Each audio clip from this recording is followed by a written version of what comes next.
Assalamualaikum warahmatullahi wabarakatuh. Untuk pembelajaran sekarang, pembelajaran bahasa Sunda, kita akan belajar di halaman 6 tentang rarangkeun hareup. Rarangkeun hareup di ka jeung ti. Rarangkeun artinya imbuhan. Dalam bahasa Indonesia, rarangkeun artinya imbuhan. Hareup artinya depan. Ibu ambil contoh untuk bahasa Indonesia. Untuk mengingatkan kembali, ini pernah kalian belajar di kelas 3 tentang imbuhan depan. Contoh, kata dasarnya adalah minum. Diberi imbuhan depan me, sehingga menjadi meminum. Yang kedua, kata dasarnya hasil. Diberi imbuhan depan ber, menjadi berhasil. Sekarang kita akan menggunakan rarangkeun atau imbuhan depan dalam bahasa Sunda. Imbuhan depan dalam bahasa Sunda yang akan kita pelajari sekarang adalah imbuhan depan di, kemudian ka, jeung, dan ti.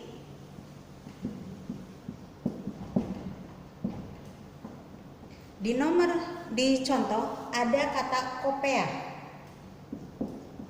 Kopea artinya peci. Peci yang sering kalian pakai untuk sholat.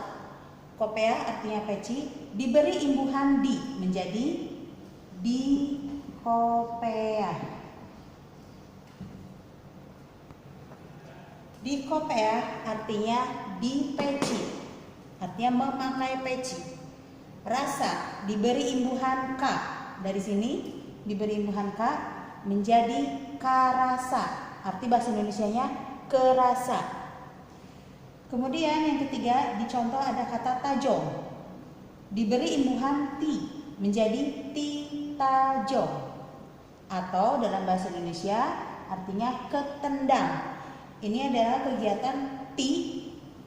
Kalau di itu melakukan dengan sengaja. Contoh di peci, berarti memakai peci. Tapi ini memaksakan ya bahasa Indonesianya. Di kopea, di peci, berarti memakai peci. Sedangkan karasa, kerasa ini sesuatu yang tidak disengaja, tapi ataupun disengaja. Sedangkan kata imbuhan depan ti itu tidak sengaja. Ti tajong, ti gubrag, ti guling, ti soledad. Itu nama-nama jatuh. Jatuh dalam bahasa Sunda itu banyak bahasanya. Kalau jatuhnya ke belakang, ngejiklak, itu namanya ti jungkel. Jatuhnya kepleset, namanya ti soledad. Jatuhnya langsung jatuh, kita berdiri terus langsung jatuh seperti itu, namanya ti gubrag. Ada lagi jatuh yang kita sambil jalan terus kena kubangan, misalnya itu ti porosok, itu beda-beda ya. Jadi kalau bahasa Sunda dari kata jatuh saja banyak, apalagi dengan kata ti.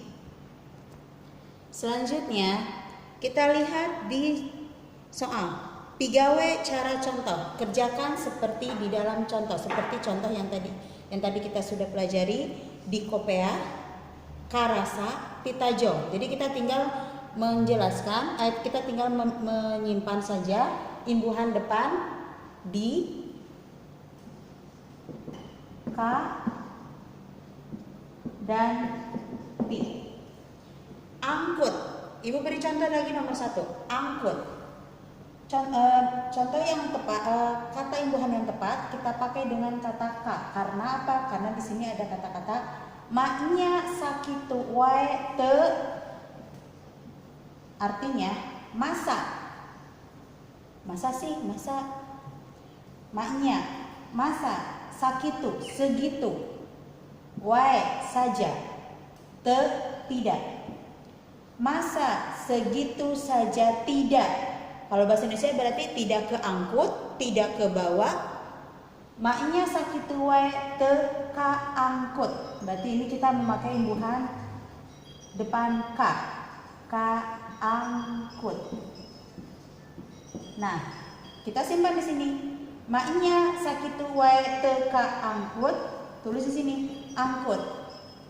Berarti tulis dengan huruf sudah diberi imbuhan ka, dengan angkut. Bisa dipahami? Jadi nanti diisi di sini dengan menggunakan imbuhan di atau k atau ti. Tulis di sini contoh nomor 1 angkut, memakai imbuhan k menjadi k angkut. Tulis lagi di sini ya. Selanjutnya kalian ikuti contoh seperti nomor 1, tetapi Ibu akan beritahu dari nomor 2 sampai nomor 10 imbuhan yang dipakai. Untuk nomor 2 ti berarti ti balik, artinya terbalik. Nomor 3 beri imbuhan ti dagor. Ti dagor itu kepala kita kena suatu benda tapi nggak disengaja, kejedot gitu misalnya. Itu kejedot apa ya selain kejedot? Nomor 4 kageleng, kelindes, tertabrak, kageleng tapi nggak disengaja. Jojo, kajojo artinya terkena, kajojo itu terkena. Kemudian nomor 6 ti kerelap. Di sini bahasanya kade ngojaina ulah dinujero bisi ti kerelap. Kade awas, ngojai itu berenang. Awas berenangnya jangan di tempat yang dalam. Bisi takut dikerelap. Dikerelap itu apa ya? Tenggelam, nggak balik lagi ke permukaan, tenggelam di dalam. Kemudian nyaho, kanyaho, tahu artinya. Kemudian sada, disada, bunyi. Sada itu bunyi, disada dibunyikan.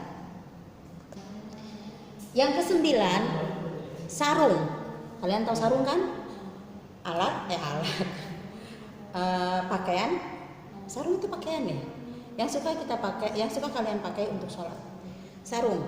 Sarung disarung. Artinya memakai sarung. Sholat mah leuwih hade. Sholat itu lebih baik disarung. Sholat itu lebih baik memakai sarung. Ya. Kalau nggak pakai sarung bagaimana? Kalian sudah sering belajar.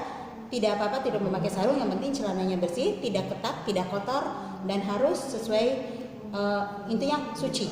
Bu, boleh nggak sholat memakai celana pendek di atas lutut? Atau sholat sarungnya di atas lutut di paha? Itu sama seperti kita ke kondangan tapi nggak pakai celana gitu. Jadi nggak pakai sarung, nggak boleh sembarangan kalau kita sholat. Nggak mau pakai sarung, nggak apa-apa pakai celana yang udah kotor aja. Pakai celana yang tidur nggak boleh, karena kita kalau udah tidur kan kita ke kamar mandi, takutnya kecipratan sesuatu yang najis. Kemudian palitak 10 palitak. Pakainya ti palitak itu keseleo. Kita lari-lari jatuh terus tangannya bisa kecengklak ti palitak keseleo. Lengan kuring bareh da kamari ti palitak. Lengan tangan, kalau lengan itu agak kasar, tangan juga boleh, tapi memang bahasa Sunda itu lengan kuring tangan saya, bareh itu memar. Lengan kuring tangan saya memar sebab kemarin keseleo gitu. Cukup. Nah, dari nomor 2 sampai nomor 10 kalian tulis di buku paket seperti ini. Angkut ka angkut, maknya sakit wae ke angkut. Berarti ti balik. Di sini kan balik. Balik tanda panah ti balik. Di nagrek aya truk ti balik. Di nagrek ada truk terbalik. Sampai nomor 10. Oke? Kalian cukup mengisi saja, tidak usah dikumpulkan. Tidak usah dikumpulkan atau dipoto dikirim ke GC, tidak usah. Kalian simpan saja. Itu nanti sewaktu-waktu Bu Indah akan meminta kalian untuk mengirimkan yang mana, tapi secara dadakan.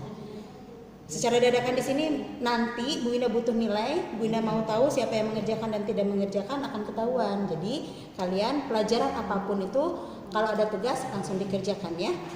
Oke, cukup sekian dari Bu Indah. Assalamualaikum, kurang dan lebihnya Bu Indah mohon maaf. Assalamualaikum warahmatullahi wabarakatuh.